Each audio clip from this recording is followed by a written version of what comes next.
Fishing आहे. Fishing आणि identity थेफ्टचे गुन्हे, एखाद्या व्यक्तीची वैयक्तिक माहिती मागविणारे ईमेल, फोनवरून माहिती गोळा करणे व तिचा गैरवापर करून गुन्हा करणे या स्वरूपाच्या गुन्ह्याचा वापर पुष्कळदा आर्थिक गुन्ह्यांसाठी होतो. म्हणजे आता आम्ही बऱ्याच वेळेस इन्व्हेस्टिगेशन करतो. बऱ्याच लोकांना आता एवढे मोठे हजारो आर्थिक फ्रॉड कंपन्यांचे वगैरे लोकांना KYC साठी अपडेट येतो, तुमची माहिती द्या, तुमचं KYC अपडेट करायचं बँकेचे, 5,000 डिपॉझिट करा, तुम्हाला तुमचा 1,00,000 रुपये रिटर्न भेटेल. तुम्हाला बरेच लोकांना खात्री न करता डिपॉझिट करतात आणि मग त्याचे ते पैसे तर जातात, पण त्याचा ॲक्सेस पण त्याला भेटते. त्याद्वारे देखील वेगवेगळे हे होतात, गुन्हे होतात, ते फिशिंगच्या प्रकारात येतात. किंवा मी ह्या बँकेतनं बोलत आहे, बँक अधिकारी बोलत आहे, किंवा मी रिलायन्स किंवा टाटा कंपनीतनं बोलत आहे, तुम्हाला जॉबची ऑफर आहे, 1 करोडचं पॅकेज आहे, तुम्ही तुमचे सगळे डॉक्युमेंट पाठवून द्या.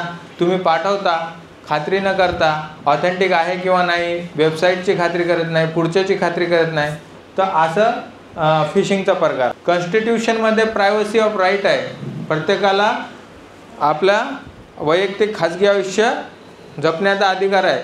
तुमच्या माहितीच तो आम्ही कोणालाही कोणाची माहिती देत नसतो. डाटा प्रायव्हसी नवीन एक ॲक्ट येणार आहे 2023 नुसार, कुणालाही कुणाची माहिती शेअर करता येणार नाही. आणि टेलिकम्युनिकेशन रूल्स रेग्युलेशन ॲक्ट आहे, ट्रायचे जे रूल्स अँड रेग्युलेशन आहे, कोणाचाही वैयक्तिक माहिती काढता येत नसते तुमच्या माहितीच तो. तर असं आहे, आपली स्वतःची माहिती आपण बाहेर काढायची नाही. फसवणुकीचे कॉल आत्ताच सांगलं, मी बँक अधिकारी बोलतो आहे, आपले ATM कार्ड ब्लॉक केले आहे. मग तुमच्या आईवडिलांना म्हणजे माहिती नसते, आई काय करते, OTP आला किंवा बाबा OTP आला, पुढच्याला सांगून टाकतात. ब्लॉक स्टोलन मोबाईल, तुमचा मोबाईल हरवलेला, तात्काळ तुम्हाला पोलीस स्टेशनला जायचं, एक मिसिंगची कंप्लेंट द्यायची की माझा मोबाईल घाण झाला, किंवा बाजार करताना किंवा प्रवासामध्ये माझा मोबाईल घाण झाला आहे, त्याची एक रिसिव्ह घ्यायची.